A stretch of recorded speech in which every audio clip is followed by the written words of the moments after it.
तर यावेळेला अधिवेशन खूप चांगल्या शांततेत झालं आणि चांगल्या पद्धतीने विषय जळगाव जिल्ह्याचे शहराचे मांडले गेले। या गोष्टीचं नक्की आम्हाला समाधान आहे। बरेच निर्णयसुद्धा जनतेतलं मनातलं सरकार आलं आणि मला वाटतं बरेच निर्णय जनतेच्या हिताचे पण झाले। त्याच्यातून एक जळगाव शहराचं ज्या जनतेने मला तिथे पाठवलं त्या माध्यमातून मी थोडेफार का होईना पण प्रश्न मांडण्याचा प्रयत्न केलेला आहे।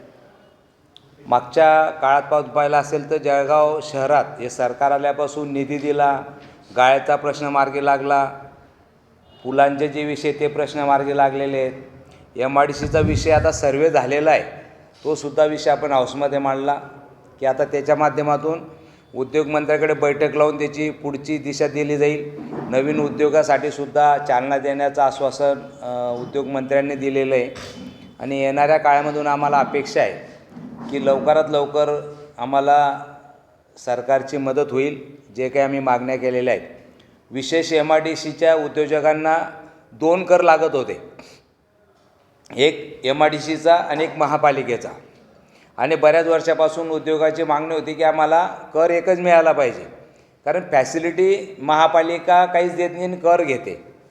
म्हणून मला वाटतं मंत्री महोदयांनी आश्वासन दिलेलं आहे की आता एकच कर भविष्यात त्यांनी समिती नेमलेली आहे, ती समिती निर्णय घेऊन आता भविष्यात एकच कर उद्योजकांना लागेल असं आश्वासन आम्हाला मंत्री महोदयांनी हाऊसमध्ये दिलेलं आहे। त्याच्यामुळे तो उद्योजकांना एक मोठा दिलासा मिळेल। त्याच्यामध्ये आमच्याबरोबर याच्यात संजीव सावकारांनी जो इलेक्ट्रिसिटीचा वाढीव जो आहे जळगाव जिल्ह्यासाठी, तो सुद्धा उद्योगांसाठी कमी रेट व्हावा, तो सुद्धा विषय मांडलेला आहे। पण त्याच्यावरती चर्चा झालेली नाही, त्या बैठकीत ती सुद्धा आम्ही चर्चा भविष्यात करणार आहोत। आज बहिणाबाई महोत्सव आपल्या एप्रिल महिन्यात होतो आहे, पुढच्या महिन्यात। त्याच्यासाठी सुधीर भाऊला भेटलो, त्यांच्यासाठी आम्ही बहिणाबाई महोत्सवाला मदत व्हावी, त्यांनी प्रत्येक जिल्ह्यामध्ये 2-2 कोटी निधी सांस्कृतिक कार्यक्रमाला त्यांनी नियोजनमधून सांगितलेलं आहे आणि त्याच्यासाठी बहिणाबाई महोत्सवाला मला वाटतं कमीत कमी आम्हाला काही 30-40 कोटी आपल्या 30-40 लाख रुपये निधी आम्हाला बहिणाबाई महोत्सवासाठी मिळू शकेल। काल कलेक्टरकडे गेलो, मीटिंग झाली, तो जसा JR येईल तसा त्याच्यातूनही निधी आम्हाला सुधीर भाऊंनी सूचनेनुसार एक चांगला भरीव निधी आम्हाला बहिणाबाई महोत्सवासाठी नक्कीच मदत होऊ शकते। सामाजिक आंदोलनाच्या संदर्भात पाहिलं असेल तर बऱ्याच समाजात खूप तीव्रता आंदोलनाची, त्याच्यामध्ये मराठा आरक्षणाचा विषय, जनसंवाद न्यूज जळगाव। जळगाव जिल्ह्यात कोळी समाजाचं मोठं आंदोलन झालं, 26 दिवसाचं राजपूत समाजाचं आंदोलन झालं आणि या सर्व भावना आपण तिथे हाऊसमध्ये मांडल्या आणि नक्कीच त्याच्यावरती मुख्यमंत्र्यांनी पॉझिटिव्ह निर्णय दिलेला आहे की सर्वच गोष्टीला आम्ही सरकार त्यांच्याबरोबर आहोत, कोणाही समाजावर अन्याय होणार नाही आणि कोणाच्या आरक्षणाला न धक्का लावता आम्ही सर्व लोकांना मदत करण्याचा प्रयत्न करू। मग जिथे जसं मागच्या काळात धनगर समाजाला आरक्षण देता आलं नाही, त्यांनी महामंडळ केलं आणि मोठी तरतूद करून मग विद्यार्थ्यांना शिक्षणासाठी असेल, रोजगारसाठी असेल, त्याच्या माध्यमातून त्या महामंडळातून त्यांना मदत करण्याचं मला वाटतं त्यावेळेलाही तो निर्णय झाला आणि भविष्यातसुद्धा असा निर्णय होण्याची शक्यता राहील की कोणत्याही समाजावरती न्याय देण्याचा प्रयत्न हा शिंदे साहेबांनी, उपमुख्यमंत्री देवेंद्रभाऊ असतील, अजितदादा असतील, यांनी तो प्रयत्न केलेला आहे। म्हणून नक्की ज्या गोष्टीचं आम्हाला समाधान आहे। कर्मचाऱ्यांचे विषय, करोनामध्ये बऱ्याच कॉन्ट्रॅक्ट बेसच्या लोकांनी कामं केलं आहे, त्यांना परमनंट करणं, कायम करणं, या माध्यमातून आत्ताच तुमच्यासमोर एक कर्मचाऱ्याला अभिनंदन केलेलं आहे आणि अशा बरेच मग कोविड काळामध्ये अशा लोकांनी कामं केली की त्यावेळेला स्वतःचा जीव धोक्यामध्ये घालून त्यांनी सेवा दिली आणि अशा लोकांना न्याय मिळाला पाहिजे। मग ज्या वेळेला नवीन भरती असेल, कॉन्ट्रॅक्ट बेस असेल, यांना प्रायोरिटी पहिले द्यावी, हा सुद्धा विषय आपण मोठ्या प्रमाणात तिथे मांडला। ते सुद्धा सरकार त्याच्यात पॉझिटिव्ह प्रमाणे निर्णय घेईल। आम्ही जळगाव जिल्ह्यात खूप दिवसापासून पतपेढीचे संस्थेचे जे पैसे होते ज्येष्ठ नागरिकांचे, ते खूप लोक आमच्याकडे याचे आंदोलन झाले, त्याच्यामध्ये मैत्री या ग्रुपचेही पैसे होते, तो विषयसुद्धा आम्ही तिथे मांडला आणि त्याची बैठक लावून सरकारला आम्ही विनंती केली की मोठं पॅकेज जळगाव जिल्ह्यासाठी द्यावं आणि नंतर ज्यांचे पैसे कर्जदारांकडून कसे वसूल करावे सरकारने त्या पतपेढीने ते करतील। पण आज जे ठेवीदार आहे हे ठेवीदार वेटीशी धरले जात आहे। आज त्यांच्या गोळ्यांना औषधीला पैसे नाही आहे, मुलीचं लग्न करायचं पैसे नाही आहे आणि अशा परिस्थितीत मला वाटतं सरकारने त्याची हमी घेऊन सरकारने मदत करावी अशी अपेक्षा मी हाऊसमध्ये व्यक्त केली आणि ते येणाऱ्या काळामध्ये नक्कीच त्यांना कसे पैसे मिळतील याच्यासाठी आम्ही 100% प्रयत्न करणार आहोत. त्याच्यात आज MIDCत अग्नी फायर हा एक विषय तोसुद्धा मी दिलेला आहे, त्याचीसुद्धा मागणी केली होती ते फायर स्टेशन व्हावं आणि ते रायटिंगमध्ये दिलेलं आहे. ते बैठकीतसुद्धा तो निर्णय आम्ही घेण्याचा नक्कीच प्रयत्न करू. असे माझे बरेच प्रश्न आपण मांडलेले आहेत. आता कर्मचाऱ्यांचा प्रश्नसुद्धा मार्गी लागलेला आहे. भरतीचा मार्गी तोही GR एक 2-4 दिवसात येईल. तोही प्रश्न भरतीचा नवीन भरतीचा मार्ग लागेल. कर्मचारी रोजंदारीचे कायम झालेले आहेत आणि मला वाटतं आता बऱ्यापैकी शहरातल्या विकासाची गंगा आपणसुद्धा बघताय की बऱ्याचपैकी निधीपैकी रस्त्यांचं काम आदरणीय मुख्यमंत्री उपमुख्यमंत्री देवेंद्र भाऊ, उपमुख्यमंत्री अजितदादा, आमचे नेते आदरणीय नामदार गिरीश भाऊ, पालकमंत्री गुलाब भाऊ, नामदार अनिलदादा आणि गिरीश भाऊ हे सर्व माध्यमातून, सर्व कार्यकर्त्याच्या माध्यमातून, पदाधिकाऱ्याच्या माध्यमातून मला वाटतं बऱ्यापैकी निधी आणून कामाला सुरुवात झालेली जळगाव शहरामध्ये. आणि येणाऱ्या काळामध्ये देवेंद्र भाऊंनी जर आम्हाला वेळ दिला मागितलेला आहे, बऱ्याच कामाचं जसं ड्रेनेज गटरीचं एक आमचं उद्घाटन राहिलेलं आहे, त्याचाही प्लॅन पूर्ण झालेला आहे. नंतर पुलाचं आत्ताच उद्घाटन झालं आहे गडकरी साहेब मुख्यमंत्र्यांच्या हस्ताने. पण आसोदा पूलसुद्धा आता तयार झालेला आहे, तेही पालकमंत्र्यांशी बोलून त्याचंसुद्धा लवकर उद्घाटन होईल. असे बरेच प्रोजेक्ट अजून अपूर्ण आहेत आणि येणाऱ्या काळात अजून निधी मागू. आम्ही असं म्हणणार नाही की सर्वच कामं झाले, पण निधीपैकी बरीच सुरुवात झालेली आहे. राहिलेल्या असून नागरिकांच्या भावना अजूनसुद्धा तीव्र आहे. बऱ्याच वाढीव भागामध्ये रस्ते नाही, आम्ही त्याबद्दल दिलगिरी व्यक्त करतो. पण येणाऱ्या काळामध्ये राहिलेले रस्ते असतील, लोकांच्या काही अपेक्षा असतील, ते आम्ही नक्कीच पूर्ण करण्याचा प्रयत्न करू. सरकार पॉझिटिव्ह आहे. सरकार टप्प्याटप्प्याने निधी देण्याचा, म्हणजे आतापर्यंत खूप निधी दिलेला आहे आणि भविष्यातसुद्धा निधी देईल अशी आशा आहे आम्हाला. आमचे नेते गिरीश भाऊच्या माध्यमातून आम्ही 100% निधी आणून मला वाटतं लोकांच्या ज्या अपेक्षा आहेत त्या पूर्ण करण्याचा आम्ही प्रयत्न करू.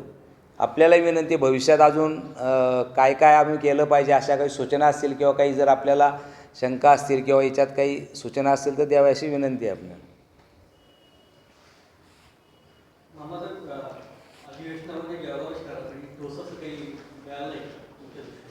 नाही, तो एक 40 कोटी आपल्याला समांतरासाठी मिळालेले. आता पहिले पण 10 होते, 40 झाले आणि अजून आपल्याला जसं काही त्याच्यामध्ये ब्रिज राहिलेले, जसं मास्टर कॉलनी आहे हायवेला लागून, ते सालारनगर आणि मास्टर कॉलनी आहे ना, तिथे तो ब्रिज आहे. तो ब्रिज एक खेडीच्या अगोदर गौरव हॉटेलच्या समोर तो एक ब्रिज आणि एक खोटेनगरची तिथे एक छोटी मोरी, असे 3 ब्रिजचे आपण आता मी चव्हाण साहेबांना भेटलो की बाई काही काही असे विषय राहिलेले आहे. त्यांनी मला सांगितलं आहे की तू मला पत्र दे, येणाऱ्या काळामध्ये ते घेऊन पूर्ण करतो आणि आम्ही DPR बनवण्याच्या सूचना आम्ही PWDला दिलेल्या आहेत.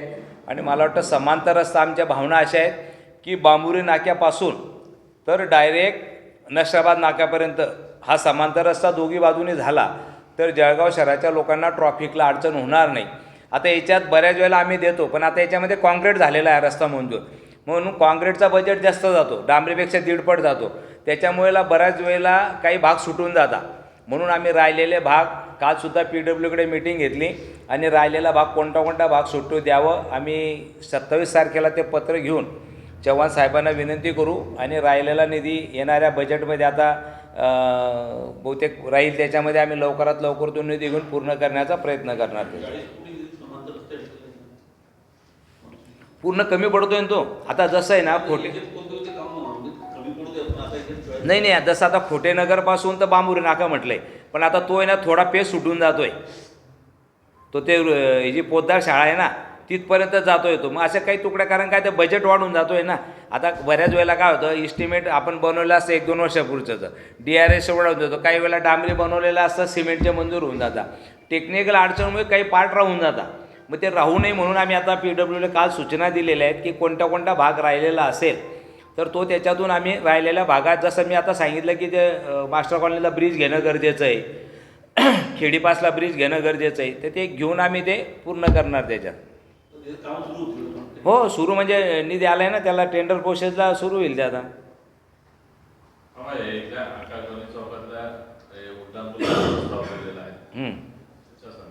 तो गडकरी साहेबांकडे फॉलोअप आहे त्याचा, तो केंद्राचा विषय आहे.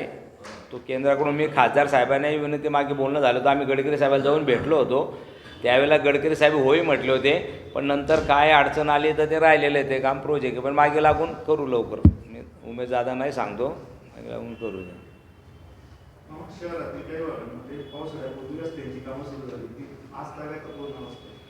नाही, ती 42 कोटीची जी कामं सुरू झाली अगोदर, 100 कोटीतले 42 कोटी जो निधी झाला होता त्यात 38 कोटी आलेला आहे त्यातला. तर त्या निधीला काय झालं, बऱ्याच वेळेला अडचणी आल्या अमृतच्या रस्त्याच्या, भुयारी गटरीच्या, आणि आम्ही त्या ठेकेदाराला आमचे पत्र आहे तुम्ही त्याच्यामध्ये मी सांगतो की आम्ही पत्र कमीत कमी 4 पत्र दिलेले की थर्ड पार्टीचं ऑडिट केल्याशिवाय कोणाचंही पेमेंट देऊ नये. आणि आता आपल्याला माहीत नसेल तर आता 5 वर्षाचं मेंटेनन्सची जबाबदारी ठेकेदाराकडे. मी नागरिकांना आवाहन करेल की ज्या ज्या रस्ते खराब होत असतील, वाटत असेल, तुम्ही महापालिकेत PDO तक्रार करा आणि याचं मेंटेनन्सची जबाबदारी 5 वर्षाची त्या ठेकेदाराची. त्याच्यामुळे त्याला ते करणं कंपल्सरी.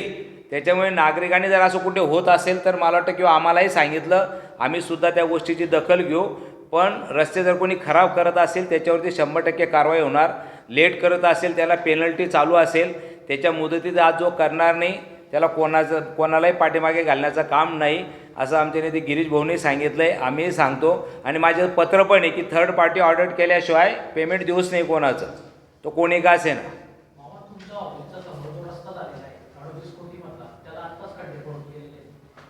आहे ना, काही वेळेला काय झालं, बऱ्याच वेळेला पाऊस पडला, म्हणजे अगोदर आम्ही दुसऱ्याची पाऊस पडला, आता ते काही आपल्या हातामध्ये नाही. आणि आपण पाहता की डांबराचं आणि पावसाचं बिलकुल जमत नाही, किंवा एखाद्या वेळेला डांबरी झाला आणि एखादा नळ लिकेज झाला, काही झालं ना तर तो प्रॉब्लेम येतो. पण असं असेल तर आम्ही त्यांना दुरुस्त करण्याच्या सूचना दिलेल्या आहेत किंवा त्यांना परत तो रस्ता करावा लागणार आहे.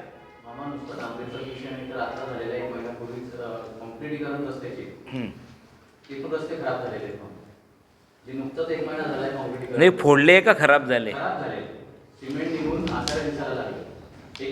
नाही, त्याच्यात आता असं आहे दादा, त्याच्यात काही रस्ते जे अमृतमध्ये झाले आहे ना, म्हणजे तुम्ही शनिशा करा, याच्यात जर नवीन कॉन्ट्रॅक्टमध्ये असेल तर आपण माझ्याकडे तक्रार द्या किंवा मला सांगा. नाही, आताचीच ना, मी तेच सांगतो. मला काही रस्ते अमृतने दुरुस्त केलेले, याच्यात फरक काय आहे, काही रस्ते अमृतने दुरुस्त करून दिलेले, म्हणजे अमृतचं मेंटेनन्स होतं ना, तर त्याच्यात काही दुरुस्त झालेले, त्याच्यापैकी बऱ्या काही खराब झाले ते पैकी. आणि याच्यातला असेल तर त्याला 5 वर्ष मेंटेन करायचंच आहे त्याला, तो कोणी का असे ना. तुम्ही असेल तर मला सांगा, मी जाऊन बघेल आणि आपण पत्र पण देऊ त्याचं असेल कुठल्या रस्त्याचं. 5 वर्ष मेंटेन कर. हां, रामेश्वर कॉलनीतलाच रस्ता आहे ज्या ठिकाणी तुम्ही आंदोलनाच्या लोकांना उत्तर दिलेलं आहे आणि लोकांनी तुमचं मान राखून ते केलेलं आहे. त्यानंतर तुम्ही रस्त्याचं काम पण चालू केलं, त्याच रस्त्याची आज परिस्थिती पाहिली तर तो रस्ता खराब झालेला आहे. रामेश्वर कॉलनी ते अशोक किराणा रस्ता नाही, काय खराब झालं? कॉन्क्रीटीकरण जे झालेलं आहे आता, हां, ते खराब झालेला रस्ता आहे. नाही, मग मी सांगतो खराब असेल तर नागरिकांनी तक्रार द्या, आमच्याकडे द्या किंवा लोकांकडे द्या, मी पण याची दखल घेईल. मी पण इंजिनियरला सांगतो, त्यांना पाहायला पाठवतो तिथे आणि त्याची 100% कारवाई करायला लावू जर चुकीचं असेल तर. महापालिकेच्या बैठका झाल्या होत्या आणि त्यात भुयारी गटरीच्या दुसऱ्या टप्प्यासाठी तरतूद म्हणजे रस्त्याची कामं करताना जागा सोडण्याचा निर्णय झाला होता. परंतु आता शहरामध्ये जी कामं होत आहेत त्या ठिकाणी दुसऱ्या टप्प्यातल्या कामासाठी कोणतीही तरतूद केलेली नाही. कॉन्क्रीटचे रस्ते संपूर्ण फोडावे लागणार आहे भविष्यात. अशा परिस्थितीमध्ये हा निधीचा अपव्यय नाही का? पुन्हा त्या रस्त्यांसाठी नाही आहे, बरोबर आहे. पण आता लोकांची अशी मानसिकता झाली की आज आपल्या समोर रस्ते चालायला रस्ते नाही. बरेच हो ठरलं होतं, पण त्याला आता ते अमृत 2चा जो विषय आहे ना, याच्यासाठी आता अमृत 2ला केंद्र सरकारचा निधी होता, त्यावेळेला DPR तयार नव्हता. आता तो मंजूर झालेला आहे. पण आजसुद्धा आपल्याला अमृत 2साठी ज्या 2 जागा भूसंपादन करायला पाहिजे महापालिकेला, त्या अजून झालेल्या नाही. आणि मला वाटतं त्याच्यासाठी अजून किती वेळ लागेल हे सांगणं आज कठीण आहे. कारण 2 जागा भूसंपादन करायला त्याला 50 कोटी लागतात का किती कोटी लागतात, ती महापालिका केव्हा देईल. आम्ही त्याचा पाठपुरावा करतो आहे, मीटिंग झालेली आहे. मला वाटतं महापालिकेच्या आयुक्त मॅडम त्या शेतकऱ्यांशी बोललेलं आहे, पण ते लगेच होईल का शक्य नाही. कोणी शेतकरी कोर्टात जाईल, ते भूसंपादन करायचं, त्यांना नोटीस द्यायची, त्याला वेळ लागणार आहे. आणि मला वाटतं आज आपण ते नक्कीच आहे की तुमच्या भावना किंवा त्याच्यात ते सोडायला पाहिजे होतं आणि ते ठरलं पण होतं. पण आज लोकांना असं आहे की लोकांना आज रस्ते पाहिजे. तुम्ही त्या उद्या थांबाल कराल ते लोकांना म्हणजे नाही. आता ते तुम्ही 2 वर्षात जर होत असेल मग 2 वर्षापर्यंत लोकांना आम्ही तसं वेटीशी धरणं चुकीचं होईल ना. बघा, शेवट महापालिका निधी आम्ही परत आणू, परत रस्ते होतील. शेवट महापालिका म्हणा का शासन म्हणा, पण आज 2 वर्षाची वाट पाहणं किंवा ते प्रोजेक्ट होईपर्यंत पाहणं मला वाटतं थोडंसं हे होईल त्याच्यात, म्हणून लवकरात लवकर रस्ते आपण सुरू करायला सुरुवात केलेली त्याच्यात. महानगर